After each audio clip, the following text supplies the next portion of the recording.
रमेश भाई ने दादी जी का समाचार लिखा है।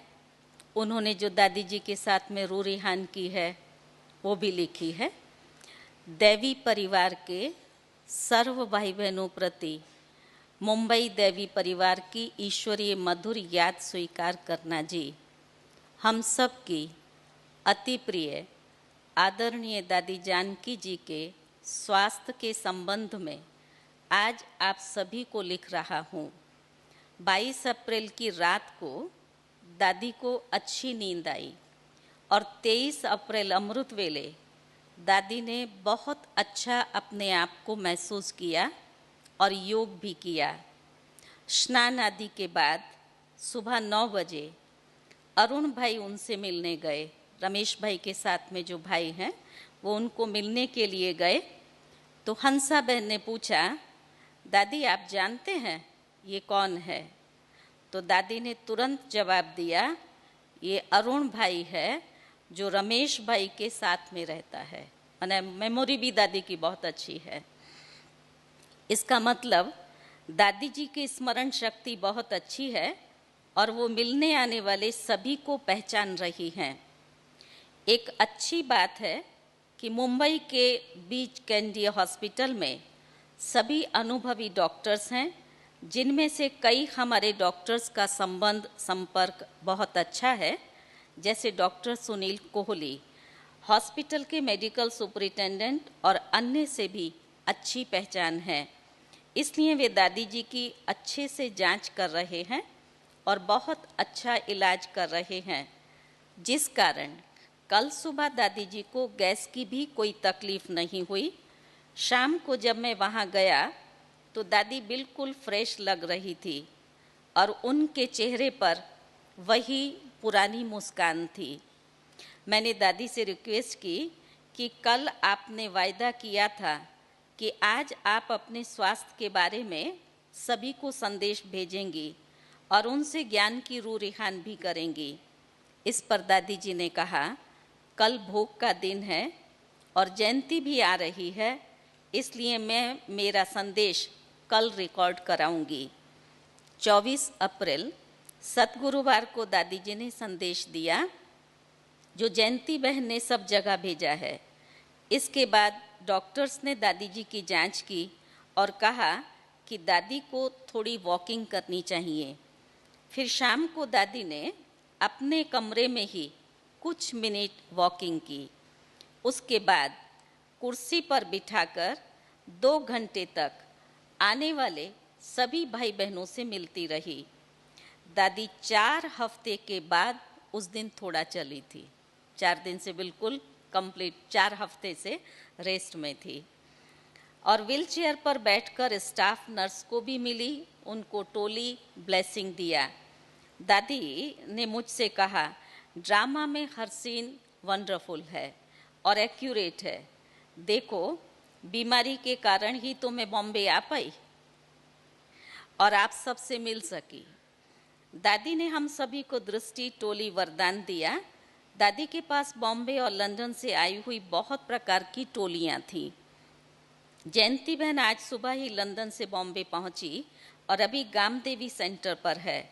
मुरली क्लास के बाद वे हॉस्पिटल आई और ये भी ड्रामा का वंडरफुल सीन था कि कैसे दादी जयंती बहन से मिली।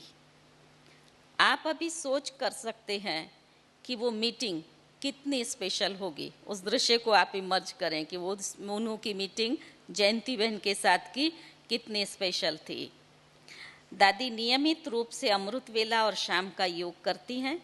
हमें दादी से ये बात सीखनी चाहिए कि कैसे हमें योग में रेगुलर और एक्यूरेट रहना है। दादी के कमरे में प्रवेश करते ही आनंद और खुशी के शक्तिशाली प्रकंपन अनुभव होते हैं।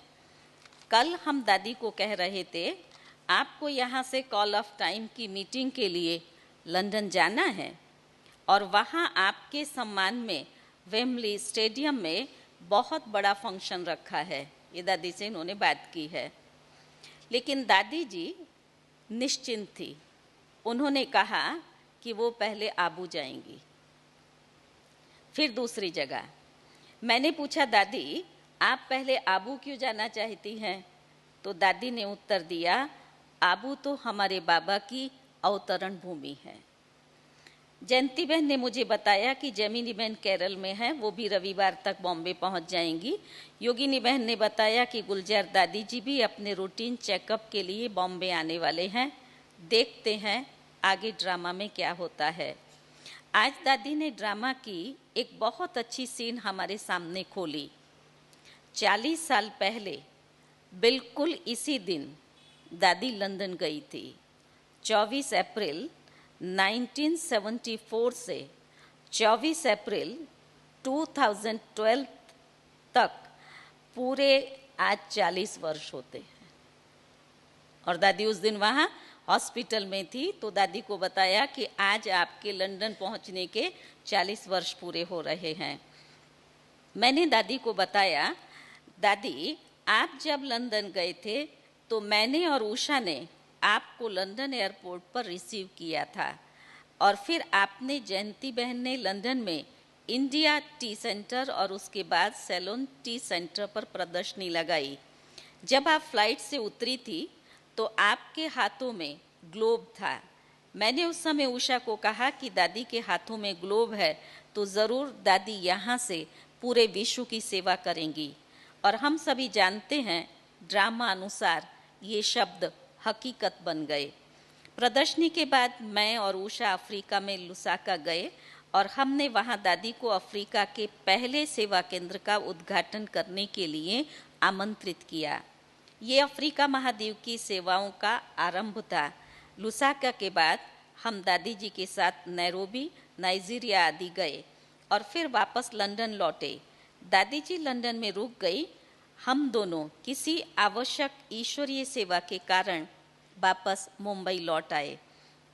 ये सब इतिहास की बातें हैं और हम सभी जानते हैं विदेश सेवा में दादी का कितना महत्वपूर्ण पार्ट रहा है। मैंने दादी जी को बताया कि बहुतों ने आपको याद, प्यार एवं शुभकामनाएं भेजी हैं। तो दादी ने कहा, दादी का उत्तर सुनना, कितना अच्छा दादी ने जवाब दिया है। दादी जी ने कहा, जिन्होंने दादी से बाबा के प्यार का अनुभव किया है वे ज़रूर दादी को याद प्यार भेजेंगे। इसलिए जिन्होंने भी दादी जी को याद प्यार भेजी है, दादी भी उन्हें रिटर्न में बहुत बहुत याद प्यार दे रही हैं। इन 3 दिनों में मैंने अनुभव किया कि दादी के स्वास्थ्य में 50% से ज़्यादा सुधार हुआ है। दादी जी अभी स्वयं को काफ़ी फ्रेश एवं ऊर्जावान अनुभव कर रही हैं। हम सभी आशा कर रहे हैं कि अगले कुछ दिनों में वो बिल्कुल अच्छी हो जाएंगी। बाबा की याद में बीके रमेश। तो रमेश भाई ने ये दादी जी का समाचार भेजा। बाकी मोहिनी बहन और मुन्नी बहन यहाँ से सबसे छुट्टी लेकर के नेपाल सेवा पर गए। वहाँ पर भी अच्छी सेवाएं हुई। नेपाल में राज बहन ने काठमांडू में ही ब्राह्मण परिवार को इकट्ठा किया। कहते लगभग 4000 जितने भाई बहनें वहाँ इकट्ठे हुए। मोहिनी बहन ने क्लास कराया, मुन्नी बहन भी मिली और भी सेवाएं करते हुए दिल्ली होते 24 तारीख रात्रि को अहमदाबाद पहुँच गए हैं। कल ऐसे भी उनको चेकिंग करानी थी तो चेकिंग के लिए हॉस्पिटल गए, जहाँ उनके सभी रिपोर्ट्स नॉर्मल हैं, लेकिन लंग्स में थोड़ा पानी भरा है, जिसके कारण से डॉक्टर्स ने उनको दवाई दी है। वो दवाई सेट हो उसके बाद 2-3 दिन में वापस मधुबन पहुंच जाएंगी। मुन्नी बहन, मोहिनी बहन ने भी सभी को बहुत बहुत याद दी है और कहा हम 2-3 दिन में वापस अपने घर शांतिवन में पहुंच जाएंगे। निर्वैर भाई से भी कल बात किया तो निर्वैर भाई ने भी बताया कि मेरी तबीयत ठीक है लेकिन वीकनेस बहुत ज़्यादा फील हो रही है और डॉक्टर ने रेस्ट करने के लिए कहा है, तो रेस्ट कर रहे हैं और बार बार क्यों उनको ऐसे इफ़ेक्ट हो जाता है उसकी भी चेकिंग कर रहे हैं। रेस्ट करने के बाद उन्होंने भी जल्दी शांतिवन पहुंचने के लिए कहा है और सबको याद दी है। ओम शांति।